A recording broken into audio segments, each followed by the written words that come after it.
Subscribe now and press the bell icon. Never miss an update. अब हम प्रश्नावली 3.6 के क्वेश्चन नंबर 1 का तीसरे नंबर का सवाल करते हैं। तो क्वेश्चन नंबर 3 में इन्होंने मुझे दिया है कि 4x + 3y बराबर 14 और 3x माइनस 4y इक्वल 23। तो बच्चों यहाँ पर हम देख रहे हैं कि ये तो हमारा रेखिक है, लेकिन ये अपॉन में है तो हम इसे p या q में बदल लेते हैं, बाकी इसे हम ऐसा ही रहने देते हैं। तो मैं यहाँ पर जब इसको हल करता हूँ और जब मैं इसे रेखिक समीकरण युग्म में बदलता हूँ तो मैं 4 को और 3 को ब्रैकेट के बाहर ले लूँगा। तो जब मैं 4 को ब्रैकेट के बाहर लेता हूँ तो यहाँ पर क्या बच जाएगा 1/x, ठीक है। प्लस यहाँ पर तो कुछ है नहीं, इसलिए 3y ऐसा ही रहने दीजिए, इसे हमें नहीं बदलना है। 3y और 4y को हम नहीं बदलेंगे क्योंकि इसके बटे में कुछ नहीं है, ये सिंप्लीफाई है, तो हम इसे ऐसे ही रहने दें और बरोबर हम लिख देते हैं 14। ठीक वैसे ही यहाँ से मैं 3 को बाहर कर लेता हूँ तो क्या बच जाएगा 1/x। देखो बच्चों ये दोनों बराबर हो गए बाहर लेने पे, 4 और 3 को, और माइनस 4y बराबर 23। अब यहाँ पर मैं देख रहा हूँ कि 1/x और 1/x दोनों सेम है, तो इसके लिए मैं मान लेता हूँ, यहाँ पर हमें सिर्फ 1/x के लिए मानना है कि माना 1/x बराबर मैं मान लेता हूँ p। तो मैं 1/x पे क्या लिखूंगा, p लिखूंगा। तो इस तरह से मेरे पास में अगर इसको मैं p लिखूंगा तो ये हो जाएगा 4p + 3y इक्वल 14। ये बन गया आपकी समीकरण 1, क्योंकि इससे तो हमें कुछ किया ही नहीं है तो ये ऐसे कैसे ही आ जाएगा। ठीक उसी तरह से हमने इसके बराबर माना है तो ये भी हमारे पास में कन्वर्ट हो जाएगा। तो 1/x किसके बराबर हो जाएगा 3p के बराबर, और माइनस 4y बराबर 23। ये बन जाएगी आपकी समीकरण 2। तो बड़े सिंपल तरीके से हमने समीकरण 1 और 2 बना ली है। अब ये रेखीय समीकरण युग्म में कन्वर्ट हो गया है, इसे आप किसी भी एक मेथड से हल कर दीजिए।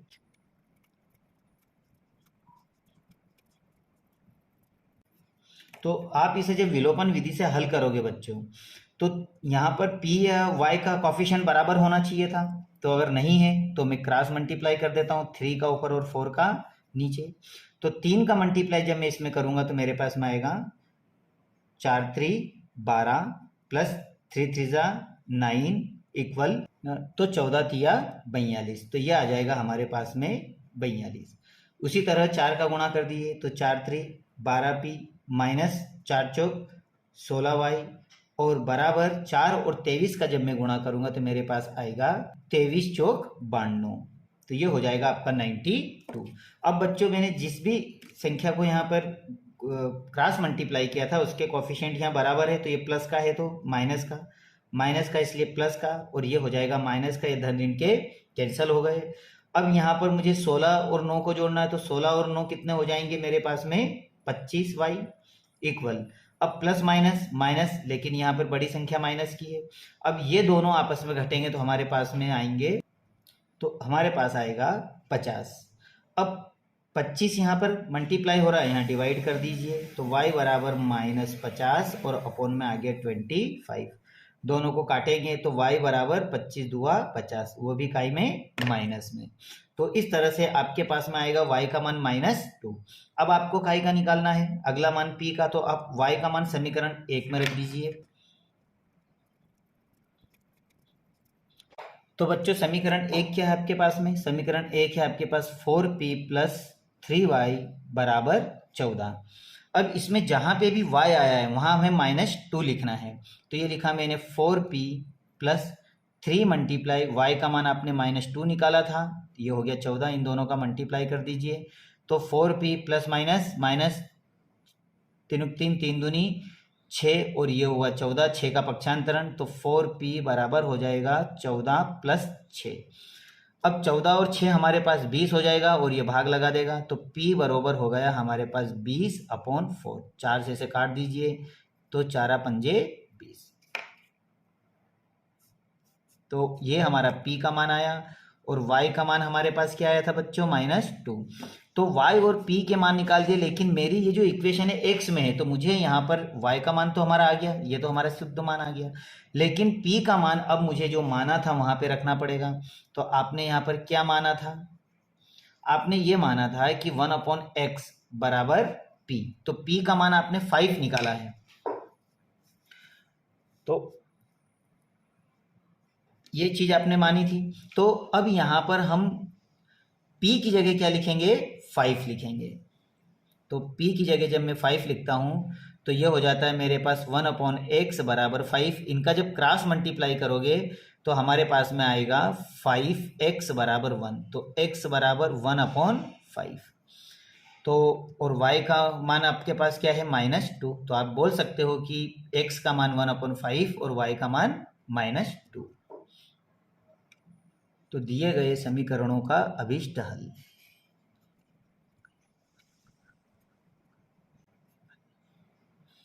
x बराबर 1/5 और y बराबर -2 है, और यही आपका उत्तर है। तो बच्चों इसे अच्छी तरह से कर ले, हमने बड़े सिंपल तरीके से इसे किया है। ये बच्चों अब हम प्रश्नावली 3.6 के प्रश्न नंबर 1 का चौथा सवाल करते हैं। तो बच्चों चौथे सवाल में इन्होंने मुझे दिया है कि 5/x-1 प्लस 8/y-2 बराबर 2 और 6/x-1 माइनस 3/y-2 बराबर 1। अब इस सवाल को मुझे रेखिक समीकरण युग्म में बदलना है और फिर इसे हल करना है। तो बच्चों सवाल ये भी काफ़ी इजी है, जैसे मैंने आपको मेथड बताई थी ठीक उसी तरह से हम इसे भी ब्रैकेट के बाहर कर लेंगे, और बाहर करने के बाद जब ये इक्वल हो जाएगी तो मैं इसे p और q के बराबर मान लूंगा। तो बच्चों मैं हल करता हूं, तो मैं इसे 5 को ब्रैकेट के जब बाहर करता हूं तो अगर 5 बाहर हो जाता तो ऊपर 1 बचेगा और नीचे क्या रह जाएगा, x-1। ठीक उसी तरह से प्लस, यहां से तो कुछ भी नहीं, एक ही है तो इसे ऐसे ही रहने दीजिए। तो ये हो जाएगा 1-2, आप चाहो तो ब्रैकेट लगा लीजिए, इक्वल 2। अब यहां से हम 6 को बाहर निकालेंगे, तो 6 को जब बाहर निकालेंगे तो मेरे पास बचेगा 1/x-2 और माइनस यहां से हम 3 को बाहर कर लेते हैं। तो मैं 3 को बाहर करता हूं तो ऊपर क्या बच जाएगा, 1। तो हम क्या लिखेंगे, y-2 और बराबर में 1। तो बच्चों अब यहां हम देख रहे हैं कि अगर यहां से 5 को, 6 को, 3 को बाहर निकालता हूं तो ये दोनों मान मेरे बराबर आ जाते हैं, 1/x-1 और 1/x-1। और उसी तरह से ये दोनों भी मान बराबर आ जाते हैं, तो इनके बराबर में p और q मान लेता हूं। तो मैं मान लेता हूं, माना 1/x-1 बराबर मैं p मान लेता हूं, मतलब ये पूरी वैल्यू p में कन्वर्ट हो गई। और उसी तरह से 1/y-2 बराबर में q मान लेता हूं। तो ये तो चीज मेरी पूरी p में कन्वर्ट हो गई, तो ये p में कन्वर्ट हो गई तो मेरे पास क्या बचेगा, 5p, क्योंकि ये p में बदल गया, 5 ऐसा कैसा ही है, प्लस ये q में हो गया तो ये q हो जाएगा और बराबर 2। देखो बच्चों किस तरह से हमने बड़ी आसानी समीकरण नंबर 1 बनाई। ठीक वैसे ही समीकरण 2 में अब आप समझ गए होंगे, ये 6p हो जाएगा माइनस 3q हो जाएगा और बराबर आ जाएगा आपका 1। तो ये हो गई समीकरण नंबर 2। अब समीकरण 1 और 2 को हम विलोपन विधि से हल कर लेते हैं।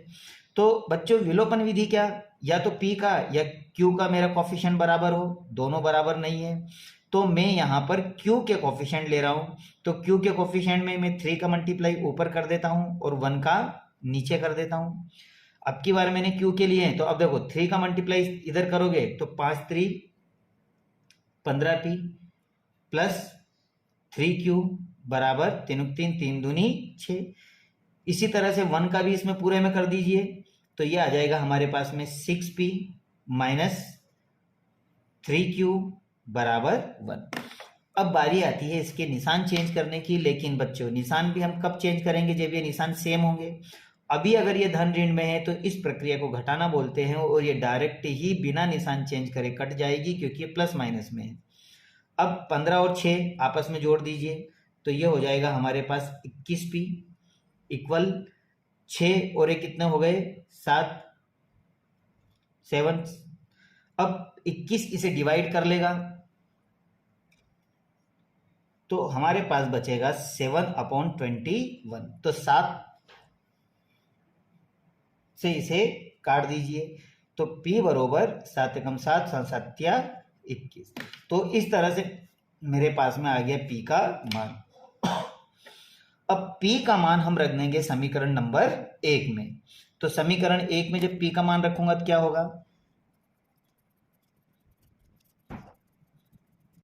समीकरण 1 है मेरे पास में 5P प्लस Q बराबर 2।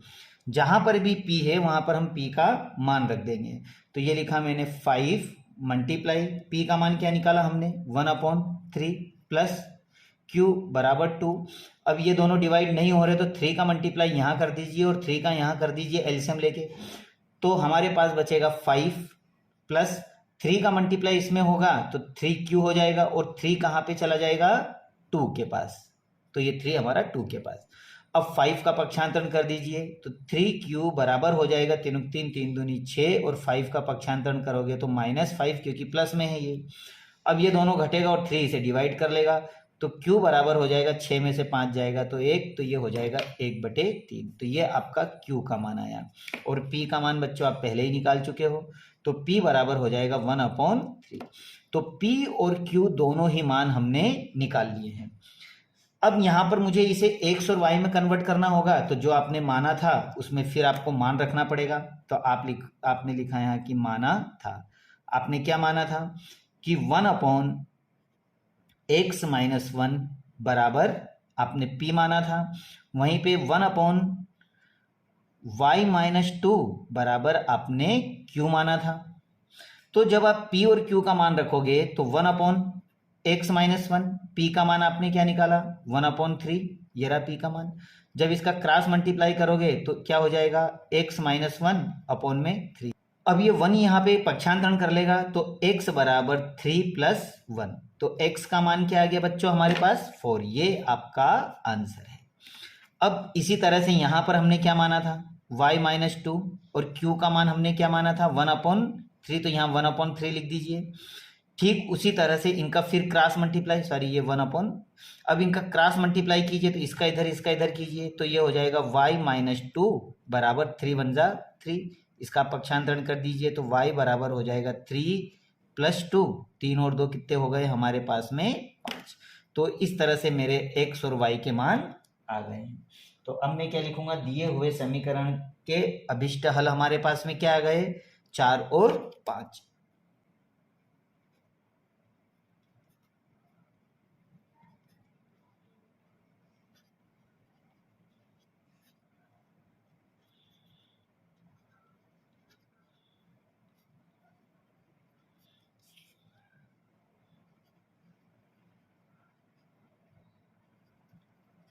और यही आपका आंसर है। Subscribe now and press the bell icon. Never miss an update.